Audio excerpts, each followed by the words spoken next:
unmistakably Canadian. It's the music that raised you. The artists raising the bar. Hi, this is Brian Adams. Hey, my name's Brett Emmons. I'm from the Glorious Sons. Hi, I'm Nelly Furtado. Made in Canada. The station that champions Canadian music. Loud, proud, and all yours. No passports required. Just press play. Tap into Made in Canada now on iHeartRadio.ca or the free iHeartRadio app. This Week in Gaming with Naomi Kyle. Hello everyone, I'm Naomi Kyle and welcome back to This Week in Gaming. This week we're catching up on Xbox Series price hikes, Trouble in Paradise for Borderlands 4, a touching story about a young gamer immortalized in Hollow Knight's Silksong, and an in-depth interview talking Canadian-made game, Project Winter. We've got all of this week's gaming news, so let's get started. The launch of Borderlands 4 has been a huge success for the game's developer, Gearbox Software. Borderlands 4 has peaked at over 300,000 concurrent players on Steam, and according to Alinea Analytics, Borderlands 4 has sold over 2.5 million copies, earning an estimated $240 million Canadian in revenue. This doesn't quite cover the game's estimated budget of about $300 million, but after just 2 weeks of sales, it's clear that Borderlands 4 is a success. Regardless of Borderlands' triumph, CEO at Gearbox Software, Randy Pitchford, is upset and fighting with Borderlands fans on the internet. But why?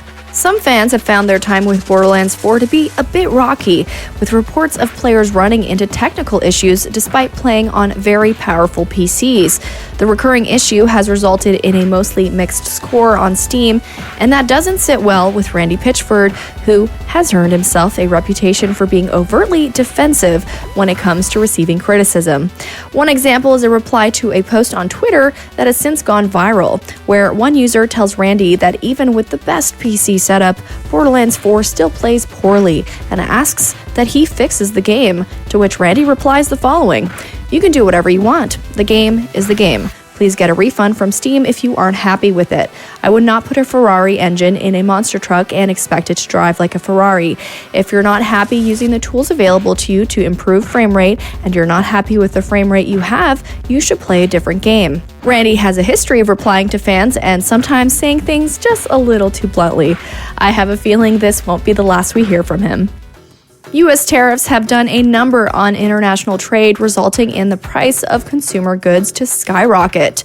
For our purposes, video games and video game consoles have increased in price dramatically, and it's happening again.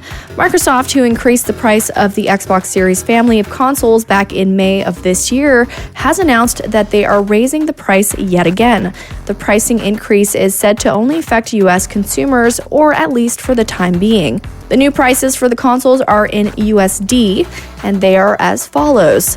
The Xbox Series S is now $400, the Series X is $650, and the Series X2 Terabyte Edition is a whopping $800. These new prices are completely out of this world. It is hard to imagine that when I picked up my Series X back at launch for $500, that I would actually be getting it for cheaper than a Series X today. The new price will go into effect on October 5th, and with the release of the ROG Ally X on fast approach, this does not bode well for the launch nor the impending shock we're about to receive when Microsoft reveals the price. Gamers playing Hollow Knight's Silksong are discovering an optional boss battle against the formidable Shrine Guardian Seth. Beneath the boss's somber music and unrelenting moveset lies a touching story about 16-year-old gamer Seth Goldman. Seth tragically passed away back in 2020 from a rare bone cancer, and before passing, Seth had but one simple wish: to video chat with Team Cherry, the development team responsible for creating his favorite video game, Hollow Knight. Remarkably, Seth got his video chat with the team, then one chat turned into another, and another, until Team Cherry asked Seth to create a custom character of his own for Silksong. Fortunately, Seth got to see his in-game persona in action before he passed, and needless to say, he was overjoyed with the result. In June 2020, Seth's family published an obituary on the Dignity Memorial website, where friends and strangers could leave messages for Seth. After fighting Shrine Guardian Seth, Silksong players are visiting the website to pay their respects, One message reads, "I just encountered his character in Silksong, and as I remembered his story alongside the sad music that plays on the fight against his character, tears started to form in my eyes. I never got to meet you, but I can't help but thank you for creating such a beautiful part of the video game." Quest complete. So that's the news for this week. It's now time to chat with our guest, Kate Olguin, game designer at Canadian dev Other Ocean Interactive. Kate is here to talk about Project Winter, a social deception/survival game you should definitely check out. Select game mode. Multiplayer. Hi, Kate. It's so good to have you on This Week in Gaming. Thank you for joining me. Hello, thank you so much for having me. It's very exciting to be here. I'm stoked to talk to you. You're the design lead on Project Winter. Can you tell briefly what this game's about? I played it. I know what it is, but for people who are listening, I'd love for them to hear from you. The people need to know. Yes, indeed. Project Winter is a social deception survival game where you have to work together to escape the Canadian wilderness while there's a traitor lurking within your ranks. There's guns, there's traps, there's poison, there's disguises, there's all sorts of tools you can use for chaos. It's been out since 2019, and we've been doing regular content updates since then, but we have an especially big one coming up, which is a new game mode that we are calling Cabin Fever, and we're really excited for everyone to get to play it. Now, Cabin Fever is what I played, right? Yes. Yes, Cabin Fever is what you played. That was so fun. So it does make me think I should probably check out the rest of the game as well, like the other game modes. But this one was exceptionally fun. Tell me more about what you guys, how you guys first started this journey. What inspired you to create this game or to work on it? Yeah, so I'm a bit of a later edition of Project Winter, where Project Winter initially released in 2019, and I came to the team in 2021. I've been off and on since then, but I've been heading up the design for this latest Cabin Fever mode. Project Winter has really been a labor of love for Other Ocean. Other Ocean has been working on it for ages. And we really, in 2020, obviously, when everyone was locked down and in their homes and social deception was having a bit of a boom, the tide really picked us up and gave us a lot of attention. We've been doing a lot of work, with the property and with the game since then. We've been on Game Pass. We've been doing like so many content updates, so much new stuff. We had like Project Winter plushies at one point. Oh yeah, of course. It's perfect for that. I've got a mug here that you might hear me slurping out of occasionally. That'll be great for the audio format. But yeah, it's really been like such a labor of love for Other Ocean. There hasn't really been an original like title from this company that has gotten as big as Project Winter has, and we're just so in love with the game and so in love with like the community, and we really just want to see it be the best it can be. Yeah, it is such a fun game. Like I'm going to spread the word because I love it. Are you yourself Canadian? No, actually, I'm one of very few U.S. employees of Other Ocean. Other Ocean is a Canadian-based company in Newfoundland and Prince Edward Island, and a couple of other folks scattered across Canada. But I'm one of the American exceptions. I'm in Boston. So have you? Boston's not too far from Canada, but have you gained an appreciation for Canadian culture? Because I'm assuming you're more inundated with it. Oh, absolutely. Yeah, no, totally. Especially early on, when I first started working at Other Ocean, they'd be talking about like, I don't know, like screeching people in or something. You ever heard about that? I've never heard that, but I'm from Quebec, so I wonder if it's a little different maybe. Like it's like the thing in Newfoundland where like you have to like, I think like take a shot and then like kiss a cod, and that's like, whoa. It's like a welcome thing. I know it's crazy. Like an initiation type of thing. Exactly. An initiation type of thing. Yeah. So definitely gained a lot of appreciation for it. Absolutely. Yeah. So I encourage a lot of folks around the world to play the game, but definitely if you're in Canada, check out this game because it's the Canadian wilderness. Like, what's not to love? And it kind of pulls from those roots. I wanted to ask about the game mechanics itself. Like, what is something that you guys think separates you from other types of games in this genre? It's really such a great question because like social deception like is such a varied genre. There's so much cool stuff. I love social deception just as a genre, so stoked to get to work on Project Winter. But something that Project Winter does that's very different is the fact that we're a social deception survival game fusion. Most social deception games are exclusively focused on like the like player to player talking interaction. But in Project Winter, you're not just like talking to each other. You're shooting guns at each other. You're setting traps. Right. Like you're dressing up as other people. You're trying to like bust open like bunkers and work together. There's a lot, because there's so much more like in the game that you just can do. That creates a massive like branch of like a complete web of social interactions that can come out of it. Like you can have really tense standoffs at gunpoint. You can set traps like all over and like pretend to help someone out of it, or there's all the framework that the survival game gives us really helps us. The survival game aspects and the social deception aspects are so they work together so well. To use a very corporate word, they're very synergistic. They help each other. They're symbiotic. They're like the symbiotic. They're like the hippopotamus and the little bird that lives on it. Oh, well said. I've never heard that used in that context. That's so great. Well, thank you so much, Kate. We're going to cut quickly to Games Out This Week, and we'll be right back. Sounds good. Unmistakably Canadian. It's the music that raised you. The artists raising the bar. Hi, this is Brian Adams. Hey, my name's Brett Emmons. I'm from the Glorious Sons. Hi, I'm Nelly Furtado. Made in Canada. The station that champions Canadian music. Loud, proud, and all yours. No passports required. Just press play. Tap into Made in Canada now on iHeartRadio.ca Or the free iHeartRadio app. Games Out This Week. Starting on September 23rd, Blippo Plus broadcasts onto Switch and PC. Slime Rancher 2 ports onto PS5, PC, and Xbox Series X and S.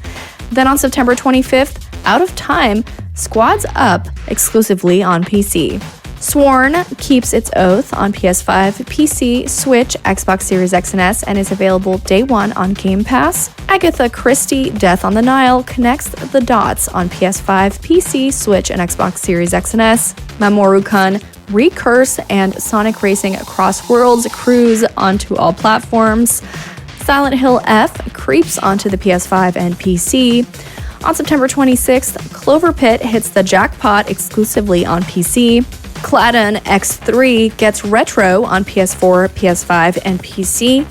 Hotel Barcelona checks in on PS5, PC, and Xbox Series X and S. NBA Bounce dunks on PS4, PS5, PC, Xbox One, and Xbox Series X and S. And EA Sports FC 26 and Pac-Man World 2 Repack drops on all platforms.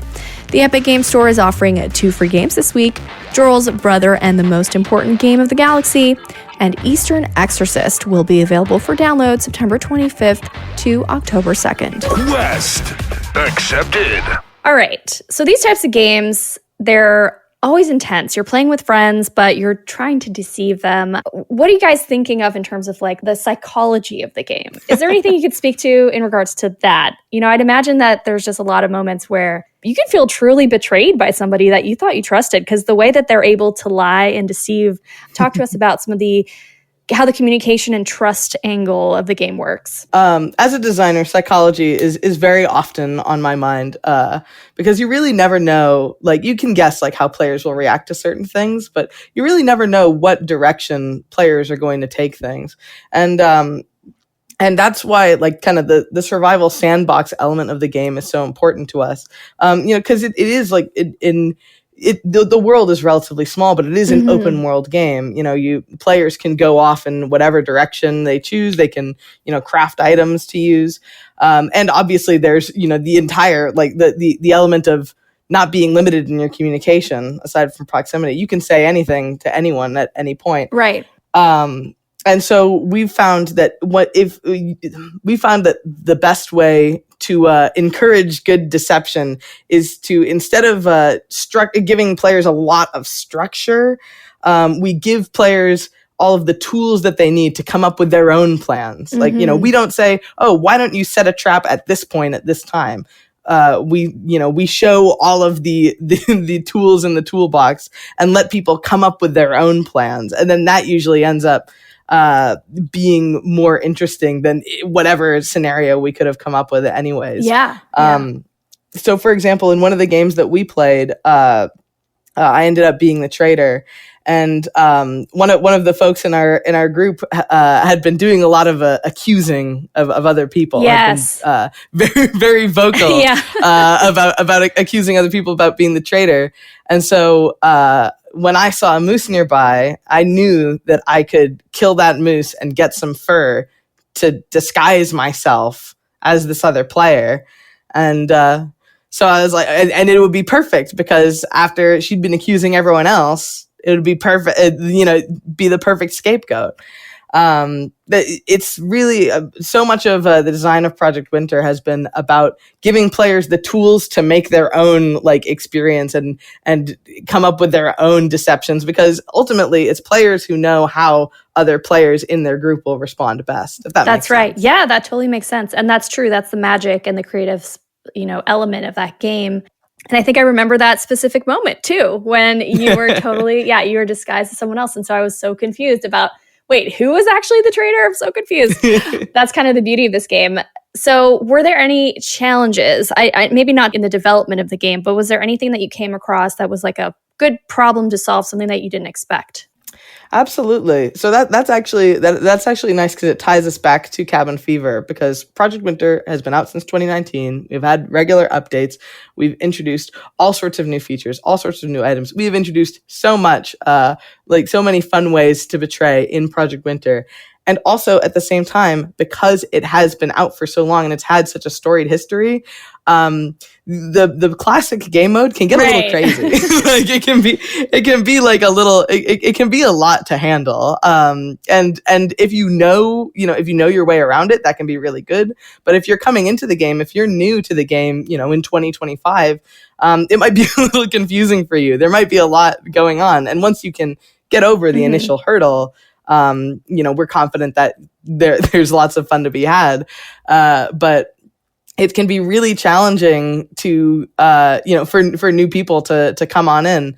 And so that's been part of what the goal was for Cabin Fever, was to create a sort of more streamlined and more action-packed and action-focused game mode that might still have a bit of a learning curve, but is much easier than the absolutely jam-packed classic to get into. I love that. And so that actually ties into what I wanted to ask you in regards to crossplay. You guys could play on different platforms and still be able to play with your friends? Yeah. So, we were on Game Pass for a while, and we're still on Xbox. We're on PlayStation, we're on Nintendo Switch, and of course we're on Steam. So. Awesome. And how important was that for you guys in creating this game to have that functionality and have the multiplayer experience be as accessible as possible? I mean, having the multiplayer experience be as accessible as possible is definitely really important because, for an online only game, community and having a player base and being able to play with your friends is really it's just so important. It's so integral. I think so. When I joined the team, it was actually just as we were starting to roll out into these other. It was in 2021, and it was just as we were starting to roll out into Xbox and PlayStation and Nintendo Switch, and obviously having players communicate be able to connect on whatever platform they want, that's important. And also, it's so much work. It is no small undertaking at all. There is so much to be considered. But I think Other Ocean was just really grateful that was even an opportunity we get to have at all. Because there are plenty of original online multiplayer games that release, and they don't really have the momentum to sustain being able to port to those platforms, even if they really want to. So I feel like we're just really grateful that's something that we've gotten the opportunity to do and explore. Yeah. And you were talking about community and the importance of that too, and having it be something that you guys can build, How has the player community influenced your guys' game, from the start? Do you have any interesting stories about how the community just kind of stepped up? The Project Winter community is we love them. We love them so much. We're always we're always keeping an eye on the community for for responses to updates and player feedback and new features. One of my favorite stories in the community is actually at one point, I don't remember exactly what year it was, But we got, one of the like business accounts at Other Ocean got an email, and it was a picture of like someone's wedding photos. Oh. And we were like, what's this? And they had met each other online. The couple had met each other online in Project Winter and played Project Winter together. Oh my goodness. And then they got married. That is too cute. Oh, that is amazing. So cute. Well, see, I love stories like that. And I think that that's kind of what's great about these social games. We need definitely to, foster these types of communities and stuff like that, because you never know, stories and lives can be changed.